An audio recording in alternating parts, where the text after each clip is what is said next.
के करोड़ों कर्मचारियों के लिए सरकार लाने जा रही है एक बड़ा फैसला। ईपीएफओ की पेंशन को 5 गुना बढ़ाने की बात चल रही है। यानी आपकी रिटायरमेंट के बाद हर महीने आने वाली पेंशन में एक बहुत बड़ा इजाफा हो सकता है। फिलहाल ईपीएफओ के तहत निजी क्षेत्र के कर्मचारियों को जो न्यूनतम पेंशन मिलती है वो 1000 रुपए प्रति महीने है। ये राशि 2014 से बिल्कुल नहीं बदली है। 12 साल हो गए लेकिन ये पेंशन वही की वही रही। लेकिन अब सरकार इसे 5000 रुपए तक बढ़ाने पर विचार कर रही है। यानी आपकी पेंशन 5 गुना बढ़ सकती है। ये पेंशन एम्प्लॉयज पेंशन स्कीम यानी ईपीएस 95 के तहत दी जाती है, जो ईपीएफओ सिस्टम का हिस्सा है। जो कर्मचारी अपनी नौकरी के दौरान ईपीएफओ में योगदान देते हैं वही इस पेंशन के लिए एलिजिबल होते हैं। इसके लिए कम से कम 10 साल की सेवा पूरी करनी जरूरी है और पेंशन तब शुरू होती है जब आप 58 साल की उम्र में पहुंच जाते हैं। अब सवाल यह है कि 5000 रुपए की बात क्यों उठ रही है? मुख्य कारण है इन्फ्लेशन और बढ़ती महंगाई। आप सोचिए 2014 में 1000 रुपए की क्रय शक्ति क्या थी और आज क्या है। तब आप 1000 रुपए में बहुत कुछ खरीद सकते थे, लेकिन आज वही 1000 रुपए से ज्यादा कुछ आप खरीद नहीं पाते हो। सब्जी, दाल, तेल, दूध सब कुछ महंगा हो गया है। रिटायर्ड लोगों की हेल्थ केयर का खर्च भी बहुत ज्यादा है। इसलिए कर्मचारी यूनियन और पेंशन भोगियों के संगठन लंबे समय से मांग कर रहे हैं कि इस पेंशन को बढ़ाया जाए।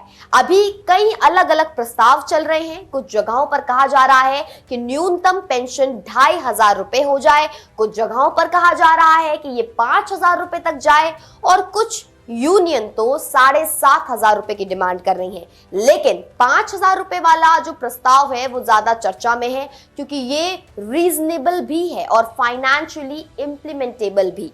अगर ये बढ़ोतरी हो जाती है तो आखिर किसे फायदा मिलेगा?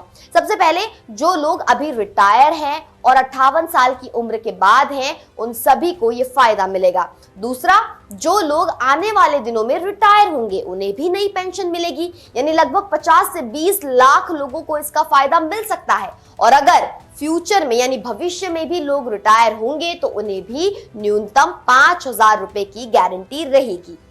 पर सबसे महत्वपूर्ण बात यह है कि ये अभी सिर्फ प्रपोजल है। सरकार ने अभी कोई ऑफिशियल अनाउंसमेंट नहीं की है, कोई ऑफिशियल घोषणा जो है वो नहीं की है।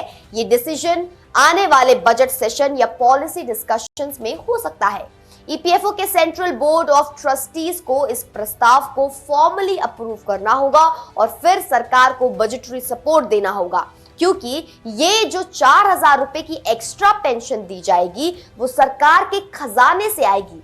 एक्सपर्ट्स कह रहे हैं कि इस इंक्रीज से, इस बढ़ी हुई पैसे से, इस बढ़ी हुई सैलरी से सरकार को सालाना 3000 से 4500 करोड़ रुपए का एक्स्ट्रा खर्च आ सकता है। लेकिन दूसरी ओर ये 15 से 20 लाख रिटायर्ड लोगों को महीने में 4000 रुपए एक्स्ट्रा इनकम देगा, जो उनके डेली दिन भर के जो खर्चे हैं उनको कवर करने में मदद करेगा, खासकर उन बुजुर्गों के लिए जिनके पास कोई दूसरा इनकम सोर्स नहीं है।